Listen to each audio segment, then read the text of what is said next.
Really here, to pressure Yoshida into starting the venting process. Minutes later, the Prime Minister and his helicopter take off again. Yoshida and his team prepare for their most dangerous... Can't say I've ever had the watch at a nuclear power plant and the president showed up to say, I want you to do this. That's a little different. ...operation yet. A group of young workers volunteers to open the valves manually. Yoshida calls them his suicide squad. One thing, at least within the US, if radiation dose gets to a certain level, estimated dose rate, then the individuals have to be a volunteer. The emergency director can't make somebody do something against their will that's at a certain dose rate. Men are fully suited up, pushing forward through the dark corridors. It's incredibly hot, almost 100 degrees Celsius. And all around them, invisible radiation looms. Not right where there were, if that was the case, they wouldn't have survived. I don't know where he's getting 100 degrees Celsius from. And that is one thing you need to consider whether you fully suit up, is how good your PPE is. Like take a respirator, for instance. It's very situational, and it depends what the dose rate is versus the dose rate of airborne particulate matter.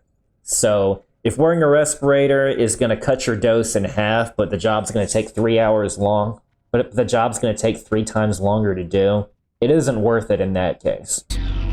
They finally make their way to the valves. Radioactive particles escape into the air, but at least the team is able to somewhat ease the pressure inside the reactor. Or so it seems. That is also one consideration, is using multiple teams of people so the individual in the area doesn't have to stay there long enough that they would get a high dose. A massive explosion tears through the air. The blast is heard for miles. It's Reactor Unit 1, or more precisely, its roof. It has been blown apart. 4 workers are injured. The superheated, vaporizing cooling water inside the vessel reacted with the molten fuel rods, producing hydrogen gas. Trapped beneath the roof. Specifically the cladding, not the actual fuel itself. The cladding, the zirconium, that its interaction with water releases hydrogen gas. We're not talking about a chemical reaction with uranium. Hydrogen formed an explosive bubble and ignited. Hydrogen is quite a huge explosive. amount of radiation is released into the environment. And the entire world is watching live on TV. A steam hydrogen explosion. Officials are still trying to figure out how much radiation escaped. Fears of a nuclear meltdown. But official reports are contradictory. There's so much misconceptions about fears of a meltdown. It's like, I think blowing the roof off of your containment building is worse than a meltdown. Because odds are, what do you think caused it? Odds are, if that happens, your fuel's not exactly in great shape.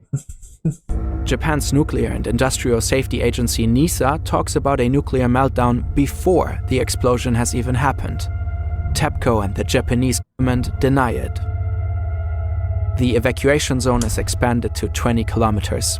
More people are forced to leave their homes.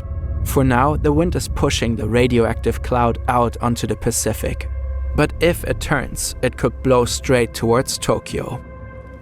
And that's one of the reasons why the environmental impact was less. There is a little bit of luck involved in these sort of scenarios. For any sort of plume, it's the affected areas downwind.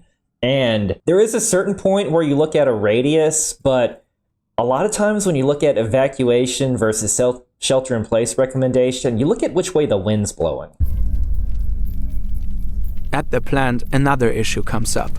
The staff... And one of the reasons why you don't evacuate more necessarily is because ordering an mass evacuation isn't always the conservative thing, because people are going to panic. Evacuation-related fatalities can occur, and there's just increased stress. That's where that 2,000 number over time is coming from, is all about evacuation-related stress and, frankly, people being afraid of nuclear thingies. Running out of fresh water coolant.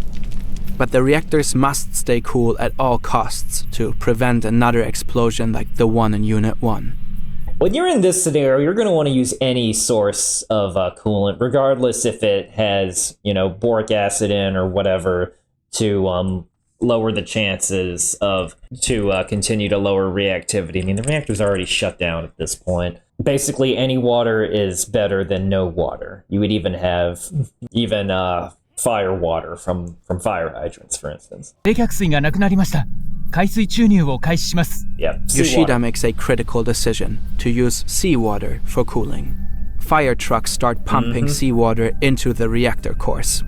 Everything seems to be going according to plan. But then Yoshida gets another call from TEPCO. おい、海水注入って一体どういうことだ？はい、進めてます。本当か？はい、もう開始してます。なんだって？もう始めてるのか？何か問題ありますか？そんなことはするな。どういうことですか？とにかくやめろ。なぜですか？もう動いているので止められません。黙れ。こっちはみんなそれで怒ってんだ。TEPCO orders Yoshida to stop the seawater injection immediately. The salt water will do irreversible damage to the reactors. TEPCO wants to avoid... Dude, your reactor's broke at this point. You're not gonna start that thing up ever again. I mean, yeah, you could probably scrap it for parts, but... hoping that one day, the reactors can be put back into operation. Yoshida faces yet another impossible choice, and this time, he defies the order. The team continues the seawater injection. It will later become clear that Yoshida's bold decision prevented an even greater catastrophe.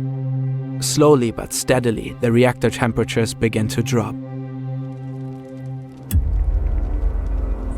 And again, some type of cooling is better than no cooling at this point. When the lid has been blown off of your reactor building. 2 days later,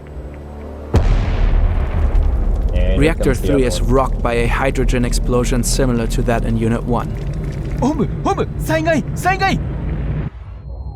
And that one's safety systems lasted a bit longer. Plus, Reactor 3 was more modern than Reactor 1. It had slightly better safety systems. But again, these are all hydrogen explosions. I'm glad this video is mentioning that, because as a result of a chemical reaction, these are not nuclear explosions like setting off atomic bombs or hydrogen bombs, and by hydrogen bomb I mean nuclear fusion-based bombs. So it's good that they're pointing that out.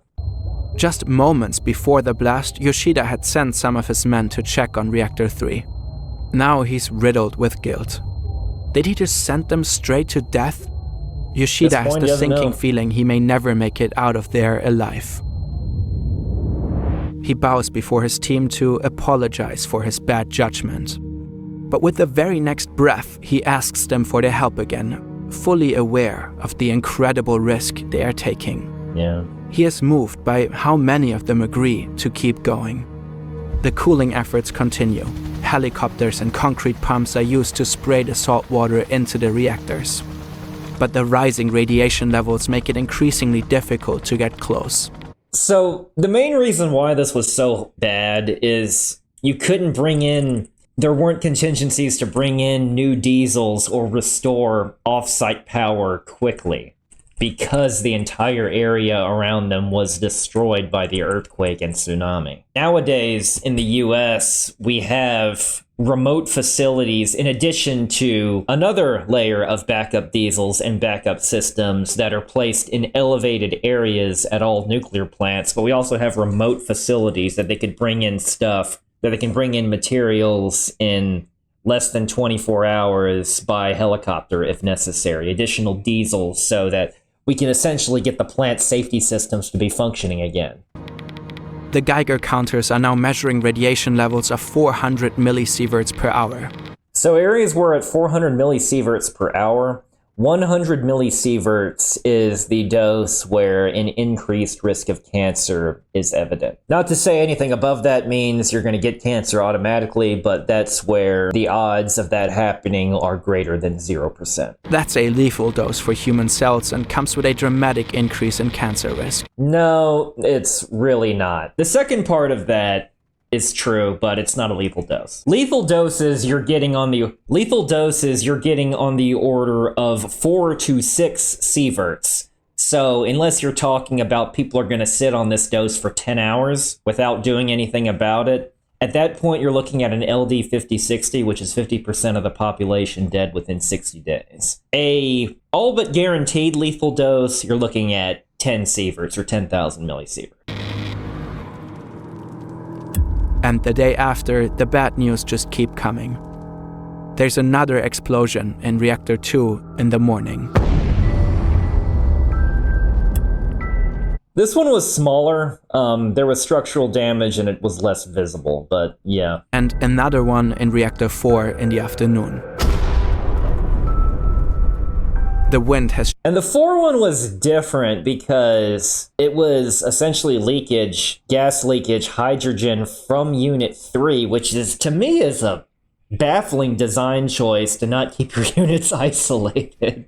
That you can have a volatile mass of hydrogen get over from the adjacent reactor. Because Unit 4 was empty. It was defueled. Essentially no risk of meltdown. Meltdown in Unit 4 had nothing to do with this. The 2. For a while, there's a radioactive cloud heading straight for Tokyo. This is it, Yoshida thinks. The downfall of Eastern Japan.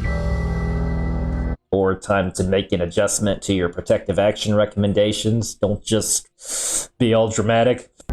But giving up is not an option.